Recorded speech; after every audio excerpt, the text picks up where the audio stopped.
पिछले दिनों आपका एक ट्वीट देखा चौधरी साहब, आप जिसके अंदर आपने लिखा कि पाकिस्तान तहरीक इंसाफ की क़यादत इस वक्त जो जेल से बाहर है, ना उनको सियासत आती है ना उनको वकालत आती है।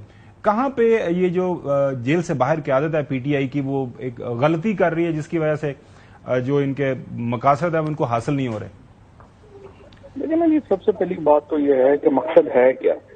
मकसद जो है मेरे ख्याल में इस वक्त सिर्फ एक ही होना चाहिए और वो होना चाहिए इमरान खान की रिलीज। और इस वक्त अगर आप देखें तो जो एजेंडा है तहरीक इंसाफ की बाहर की लीडरशिप का, वो सब कुछ है सिवाय इसके कि इमरान खान बाहर निकले।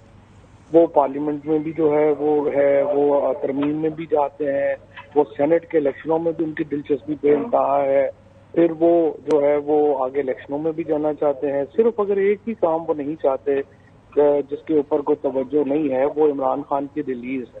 और ये वो बुनियादी नुक्ता है जिसकी वजह से ये सारे प्रॉब्लम तहरीक इंसाफ को आ रहे हैं।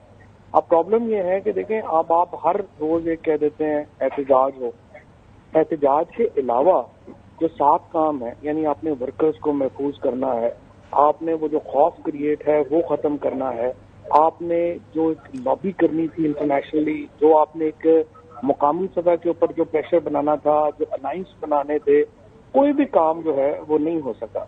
जिसकी वजह से सवाए हम ये देखते हैं कि इमरान खान की एक कॉल आती है या उनकी बात होती है, वो एक नैरेटिव जो है वो बनता है, होता है। बाहर की जो लीडरशिप है उसके ऊपर तो एक इस वक्त लग रहा है कि 40-50 मिलियन डॉलर की इकॉनमी जो इमरान खान ने क्रिएट की है, जिसमें यूट्यूबर शामिल हैं, जिसमें सोशल मीडिया शामिल है, जिसमें पीटीआई के जो मौजूदा लीडर्स हैं जो टिकट देते हैं उसके ऊपर जो शामिल है, जो कंटेंट करते हैं उसकी जो फंडिंग शामिल है, वो इन सारे कामों में उनकी दिलचस्पी है। सिर्फ इमरान खान को रिलीज करने की कोई स्ट्रैटेजी इनके पास नहीं। अच्छा चौधरी गुलाम साहब, फवाद चौधरी साहब की ये बात काफी हद तक ठीक है, जो कि हम पिछले 2-2.5 साल से देख रहे हैं। जितनी दफा भी कोशिश की गई पाकिस्तान तहरीक इंसाफ की क़यादत जो इस वक्त जेल से बाहर है, कोई उनको उससे कोई मकसद या कोई नतीजा हासिल नहीं हुआ। आपको क्या लगता है चौधरी गुलाम साहब, आप सवाल भी कर लीजिए फवाद चौधरी साहब से कि फवाद चौधरी साहब का ये जो कहना है, इसमें इसके ऊपर आपका क्या रद्द अमल है? बात तो सही है, इसमें कोई गलत बात तो नहीं है चौधरी गुलाम साहब? पता नहीं आपको इससे इत्तेफाक होगा, इमरान खान जेल में पार्टी वालों की वजह से नहीं है। बड़ी मतलब है फवाद चौधरी से जितना हम एक दूसरे का एहतराम करते हैं, मेरा इनसे बहस करना उलझना ठीक नहीं है। भाई जो भी है पार्टी कर रही है करी, पूरी कौम तो इमरान खान के साथ खड़ी है। तो फवाद चौधरी साहब मेरा ख्याल है जितने ज़हीन और जितने ये अलर्ट माइंडेड बंदे मैंने ज़िंदगी में देखे हैं, उनमें he is one of the top most. लेकिन अब जिस पार्टी के साथ ये हमदर्दी रखते हैं उसकी सारी लीडरशिप गलत है और फवाद चौधरी सिर्फ ठीक है।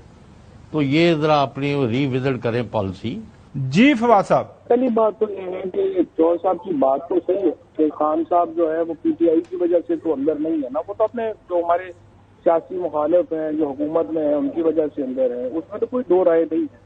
लेकिन देखिए मुखालिफ ने तो यही करना होता है, आपने तो अपनी स्ट्रेटजी बनानी है ना कि निकालना कैसे है। जो पीटीआई का जो प्रॉब्लम है ये है कि इनकी अपनी कोई स्ट्रेटजी नहीं, रोज ये कह देना कि जी वो इनकी वजह से नहीं है उनकी वजह से है, वो तो पता ही है ना, ये तो कोई बात नहीं है।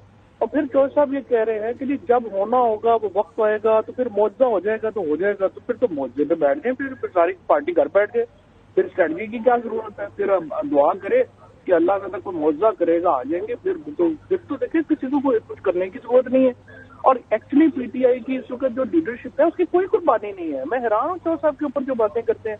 जो कुर्बानियां दी हैं वो तो 9 मई के पहले की लीडरशिप पे दी है या कारकुनों ने दी है। सलमान राजा को कितने दिन जेल कटी है, गौहर कितनी देर जो है वो जेल में रहा है, शेख वकास को किस तशद्दुद का सामना करना पड़ा है, बाकियों के साथ क्या हुआ है जो भी बैठे हुए हैं। तो आप ये ना करें, इस लीडरशिप को आप कारकुनों से मिक्स ना करें। कारकुन तो अभी भी 100 आदमी जब अपना 300 गिरफ्तार हो रहे थे, पीटीआई की लीडरशिप तो चक्री में खाना खा रही थी। लेकिन ये इस वक्त अगर आपने तशद्दुद से बचना है, गिरफ्तारी से बचना है, तो आप पीटीआई का ओहदा ले लो, इनको कोई कुछ कहते ही नहीं है। ये तो सारे अपने अपने कामों में लगे हुए हैं। केपी की हुकूमत सेनेट की टिकट बेच रही है, वो सारे अपने उन कामों में लगे हुए हैं। जो मकसद था पीटीआई का جو عمران خان کو ریلیز کرانے کے لیے اسٹریٹجی بنانے کی، اسٹریٹجی کیا بنانی تھی؟ بڑی سمپل اسٹریٹجی ہے. آپ حکومت سے لڑ رہے ہیں، آپ نے کہا یہ کافی نہیں ہے، ہم نے ساری اپوزیشن سے بھی لڑنا ہے، آپ اپوزیشن سے بھی لڑ رہے ہیں. اس کے بعد آپ نے فیصلہ کیا کہ یہ بھی کافی نہیں ہے، انٹرنیشنلی بھی جتنے لوگ ملک ہیں ان سے بھی ہم نے لڑنا ہے. اب آپ انٹرنیشنل اسٹیبلشمنٹ سے بھی لڑ رہے ہیں. آپ جو ہے، آپ کیا سپر مین تو نہیں ہے نا کہ آپ سب کو جو ہے ایک دم ٹیک آن کر لیں گے. نہ آپ سے الائنس بن رہا ہے، نہ آپ کی کوئی سیاسی حکمت عملی ہے، نہ آپ کا کوئی سیاسی سلوگن ہے. بجٹ کے اوپر آپ بتائیے اس وقت جو معاشی پرابلمز ہیں لوگوں کی، جس کے اوپر پریشر ہو گیا، ایک دن پی ٹی آئی کا آپ نے سنا نہیں کہ کبھی انہوں نے کبھی کچھ بات کی ہو. یہ جو لیڈرشپ ہے یہ بزدار ماڈل اس وقت نافذ ہے تحریک انصاف کے اوپر. تو جب چوہدری صاحب یہ کہتے ہیں کہ ان کا جو ہے وہ کوئی قصور نہیں ہے اور سارا قصور ان کا ہے، تو بھائی وہ تو یہ تو کوئی مطلب راز کی بات نہیں ہے نا. ظاہر ہے کہ عمران خان جب جیل میں سے آ جائیں گے تو پھر تو آپ کی بات ویسے ہی ختم ہو جائے گی. لیکن عمران خان جیل سے کیسے آئیں گے؟ یہ سلمان راجہ نکال لے گا ان کو. بالکل صحیح. اچھا فواد چودھری صاحب